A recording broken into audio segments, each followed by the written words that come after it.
Since 2016, a growing number of us have been binging with Babish, learning cooking basics with Babish, and even just being with Babish. When Saturday Night Live returned for their 46th season, they kicked things off with a whopping 6 consecutive episodes from the beginning October through the first week of November. That's because it was election season, and that's when SNL does their best to lambaste the political scene. 4 years and 8 million subscribers later, we've become happily familiar with the low-key YouTube culinary sensation. To usher in this year's satire with a splash, they brought in Jim Carrey to play Joe Biden. His mellow baritone and tattooed arms have guided countless followers, a whopping 85% of them young men, to master the art of rustling up a simple yet sophistical pasta alla limona or reproduce cinematic recipes such as Il Timpano from Big Night. But obviously the series can't keep a big name like Jim Carrey around as long as Joe Biden is president, and the actor has confirmed that he will not be reprising the role on the late-night sketch series anymore. Here's the announcement Jim Carrey made on Twitter with a farewell from the Saturday Night Live account. "Thank you to Jim Carrey for showing up when it mattered? https://t.co/tlnmo Saturday Night Live SNL, at NBC SNL December 19, 2020. It sounds like Jim Carrey knew this was only going to be a short-term deal, unlike the stunt casting of Alec Baldwin as Donald Trump, which has lasted throughout this entire shitshow of a presidency. But when all is said and well done, what do we really know about Babish's real world, beyond the kitchen, alter ego, Andrew Ray? Mashed dove deep into the digital ocean to unearth the backstory of Ray and his burgeoning culinary empire. We traced his trajectory from a garbage plate gobbling Rochester boy to a full-fledged, film-making man with an aversion to bananas and a pronounced weakness for sharp knives. Top-quality whiskey, a glassful as an obligatory accessory in the Babish kitchen, not to mention Jon Favreau. And then there are the tattoos. Over the course of our Ray search, we were able to deconstruct the meaning of the vast majority, tying them into key moments in his life and helping us to reveal the untold truth of Andrew Ray. Andrew Ray is a proud son of Rochester, New York. Born on September 2, 1987, Andrew Ray grew up in Rochester, New York, a fact of which he's proud. It seems like SNL has pulled back from using Trump and Biden in their satire for the time being, since neither Jim Carrey nor Alec Baldwin have appeared on the show in their respective roles since the show returned for their 3 December episodes, the final being tonight's Christmas episode hosted by Kristen Wiig. Although he subsequently moved downstate to New York City, Rochester remains very much in his heart, not to mention on his arm. More about that below. In interviews, on social media, and in his videos, Ray gives generous shout-outs to his hometown. Is it because they just wanted a break from the insanity, or are they trying to figure out how to move forward with 2 new people as Trump and Biden? Personally, I think it would be better if SNL went back to using the cast for these kind of roles more often. Sure, the stunt casting brings in higher ratings and curious eyes, but SNL currently has a massive cast where at least a few comedians get left out in the wind each episode. As a native Rochesterian, he feels contractually obliged to cheer on the home team, the Buffalo Bills, Buffalo being only 76 miles away from Rochester. When Lorne Michaels brings in big-name actors and actresses to take key roles, that gives the core cast even less screen time. So if Jim Carrey is stepping down from Joe Biden, I hope that means Alec Baldwin is finally done playing Trump, maybe 2 cast members can get the gig. But who should they be? For Biden, it's tough to say. The only regular Saturday Night Live cast member who played Joe Biden semi-recently is Jason Sudeikis, and like Carrey, he's going to be too busy and too expensive to bring back on a regular basis. Otherwise, Biden has been played by Woody Harrelson and John Mulaney during their hosting stints, and then by Jim Carrey. It's not hard to picture Beck Bennett taking the role, and maybe Alex Moffat has a Biden impression he can lock down. And one of many visits home left him so tumescent with hometown pride, that he devoted an entire episode to rustling up the Rochester's official dish, the garbage plate. Ray's version consists of a pile of home fries, macaroni salad, and grilled, white-hot, sausages topped with smashed burger scrapings and lashed with ketchup and mustard. A more permanent testament of his Rochester love is what he referred to in a Wired Q&A as his hometown pride tattoo. There's also the possibility that featured player Andrew Dismukes was possibly brought on because he could pull it off. Perhaps we'll find out tonight, since Carrey made this announcement before the final episode of 2020. When it comes to Trump, if push comes to shove, SNL still has Darrell Hammond hanging around Studio 8H as the show's announcer, and it would be fun to have him back on the show occasionally with his fantastic Donald Trump impression. Otherwise, I'm not sure anyone else on the cast would be able to pull it off. It would also be somewhat amusing if they just rotated through the cast and had Trump portrayed with a terrible impression all the time. For now, we're just glad that SNL will hopefully be able to pull off their political satire without being upstaged by the unbelievable clown show that has been in the White House for 4 years. Located on his right inner forearm, the stylized EKC represents the original 1911 logo of the homegrown Eastman Kodak Company. Aside from paying homage to his Rochesterian roots, Ray claims the tat serves as a constant reminder to never get stuck in his ways, but to keep looking forward. Andrew Ray's mother taught him to cook as a child. Ray insists upon the fact that he's not a chef, but rather an enthusiastic, home cook. Stay tuned to see what happens as SNL continues with their 46th season. Cool posts from around the web. As he confesses in a Wired Q&A, the sum total of his restaurant experience consists of gigs as a crepe maker at Simply Crepes in Rochester and a dessert plater at Brooklyn restaurant called The Chocolate Room. In a Forbes interview, Ray credits his mother for his love of cooking. As a young boy, she taught him how to make comforting essentials ranging from hearty stew to chocolate chip cookies. Tragically, Andrew was only 11 when Annie Ray died. Cooking became, and continues to be, a means of connecting with his mother and honoring her memory. Despite his love for cooking, Ray emphasizes that he's no expert despite having acquired countless tricks and techniques since he began cooking on cam for Binging with Babish. He prefers to describe himself as, your local goofball screwing things up and burning things now and then. In his opinion, owning his culinary errors and disasters makes cooking more accessible to those who tune into his videos and are reassured that they don't have to be Martha Stewart perfect to set foot in a kitchen. In fact, Ray credits the owning of his culinary limitations as a big reason for his ongoing success. Andrew Ray is a fanatical FRASIER fan. How much of a FRASIER superfan is Andrew Ray? Well, in 2016, when he uploaded his first Binging with Babish videos to YouTube, the signature opener was a clip from the FRASIER theme song, Tossed Salad and Scrambled Eggs. Although he reluctantly relinquished the tune when he decided to monetize his YouTube channel, he never dialed down the love for the 1990s sitcom. Ray has paid more explicit and appetizing homage to the series in 2 episodes of Binging with Babish. One was devoted to eggs Florentine with English muffins made from scratch. The other was a FRASIER special, dedicated to the memory of actor John Mahoney, who played Frasier's father, Marty, on the occasion of his death. The homage featured Ray preparing Cornish game hen with pomegranate honey sauce along with Marty's favorite barbecue-flavored pudding chips. As Ray confessed on Twitter, I sometimes fool around about FRASIER. The fact is, it's been an important fixture in my life. Indeed, Ray credits the show for bringing him and his own father closer together. Underscoring the series' indelible significance in Ray's life is his FRASIER tattoo, depicting the Seattle skyline from the show's opening credits. As Ray confessed to Uproxx, one of the bonuses of having his FRASIER tat is that people notice it and exclaim, "Oh, you're from Seattle," to which he confoundingly responds, "I've never been to Seattle." Andrew Ray's tattoos are deeply meaningful. The aforementioned FRASIER and Kodak tattoos are only 2 of the many bodily engravings that have become as instantly recognizable as his beard, bald pate and black framed glasses, a trifecta that constitutes the Babish logo. Long before viewers laid eyes on Babish, there were the tattoos. In his early videos, the only visible parts of Ray were his torso, arms, and hands. Prophetically, Ray's first tat was a chef's knife and whisk on his inner left forearm.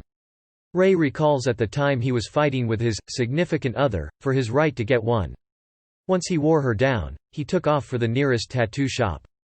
Today the tattoo is a badge of pride, a reminder to be true to yourself. Below it, a banner reads, "Born and Bred," the name of his fantasy bakery. Other significant symbols have followed. On his right forearm is a lens focal length diagram. His inside right bicep displays, Katrina Code, a survival cry that was spray-painted on houses in the wake of Hurricane Katrina. New Orleans is Ray's favorite city. There's a moon, a chicken, and a frame-forward symbol, an ode to his editing days. Then there's the giant cilantro tattoo on his upper left arm. As he confessed to Harper's Bazaar, it's an herb he actively avoids because he hates cilantro so much. which is why the tattoo grows straight out of his armpit. Andrew Ray had a pre-YouTube career in film. It's no coincidence that Binging with Babish revolves around recipes cited in iconic films and TV series. Andrew Ray attended Hofstra University, in Long Island, New York, where he majored in film studies and production. After graduating in 2009, he interned and worked part-time for various post-production companies before landing a job, in 2010, as a flame artist, creating 3D visual effects and editing digital images for a boutique commercial finishing house. He was still working full-time when he made his first Babish video in February 2016. As he tells Inverse, he was at a low point in his life, feeling depressed and unfulfilled. With the idea of spreading his wings as a freelancer, he invested $6,000 in a digital camera, lights, and software and tested the equipment by making a tutorial for a gourmet turkey burger featured on an episode of the hit sitcom Parks and Recreation. Ray uploaded his video to Reddit with the name Binging with Babish.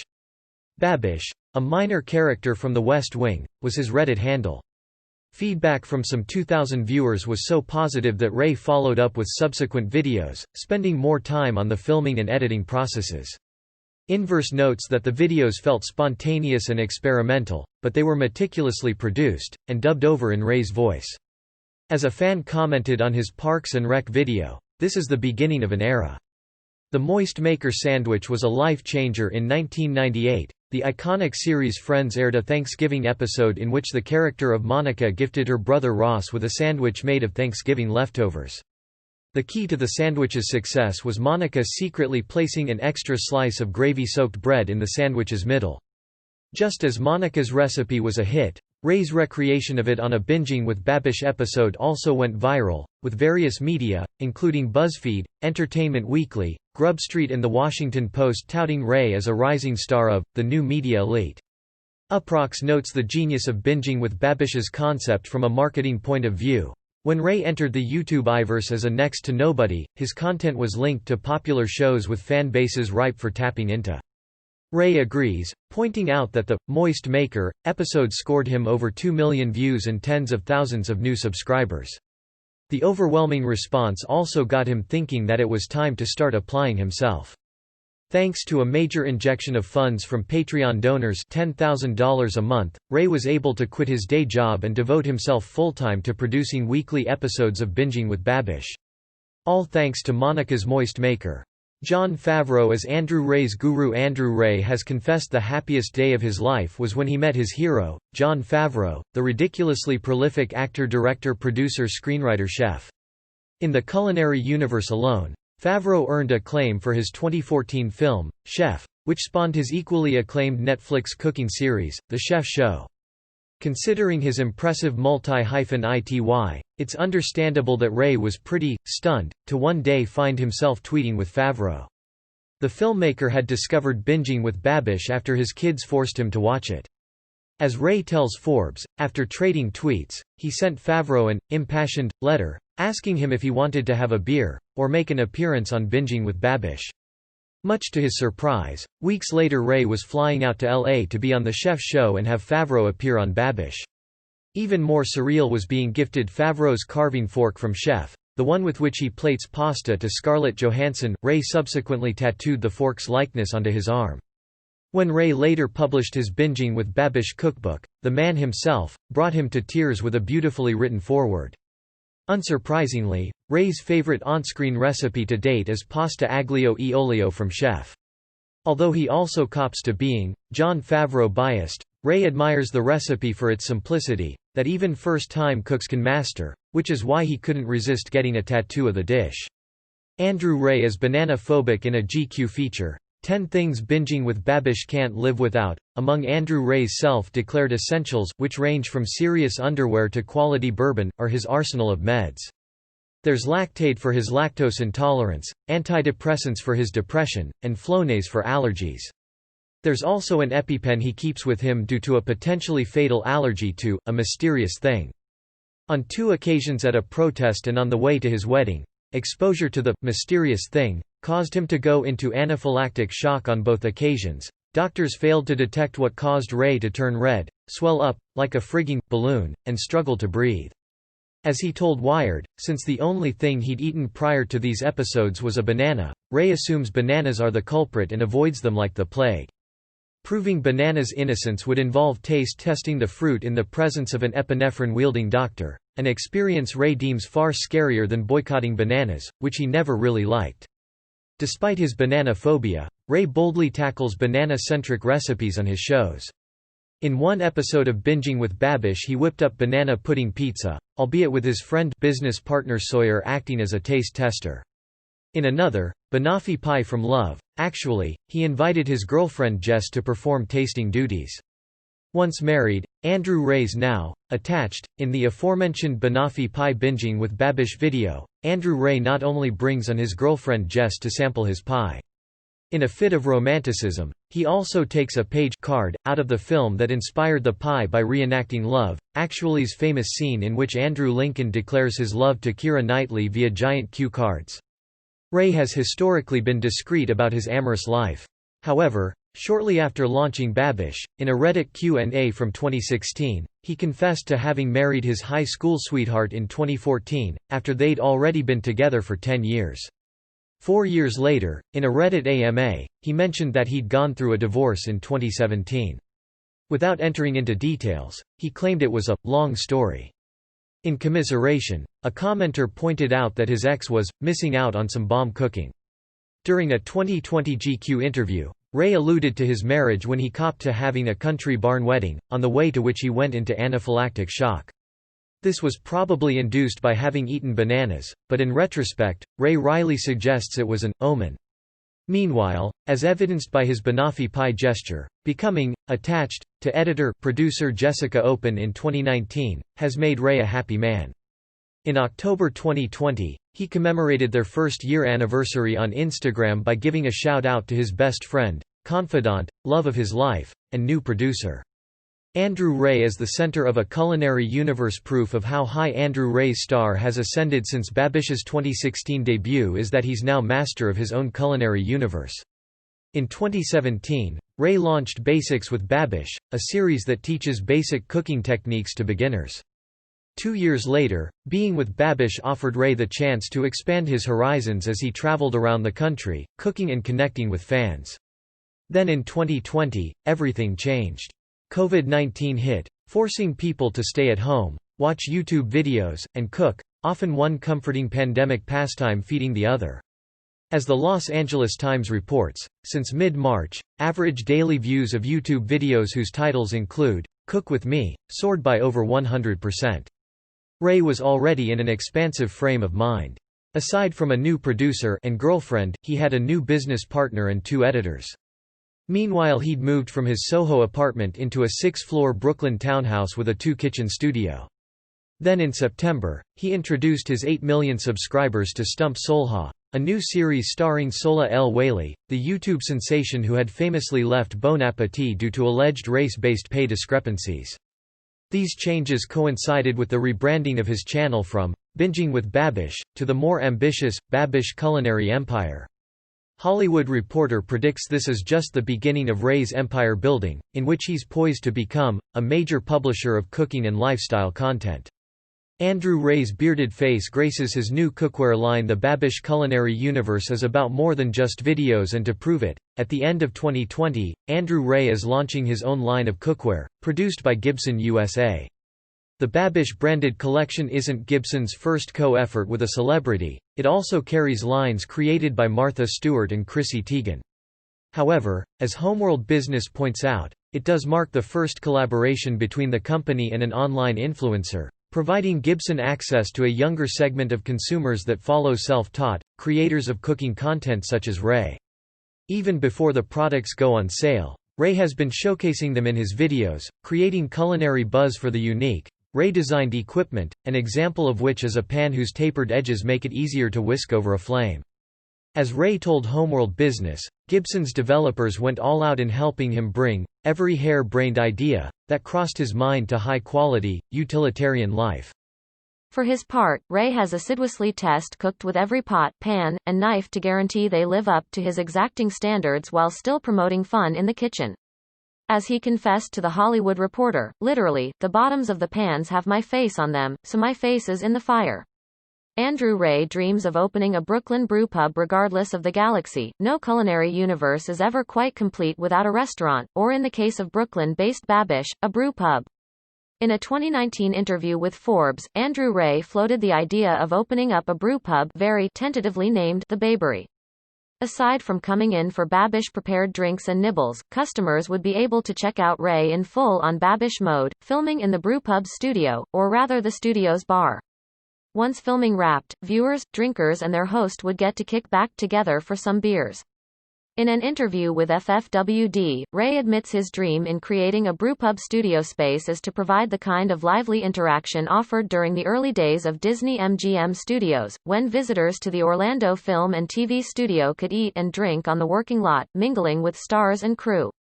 Ray's utopian vision is that anybody who wants to can come and host cooking classes, demonstrations, and tastings as well as culinary and cultural events.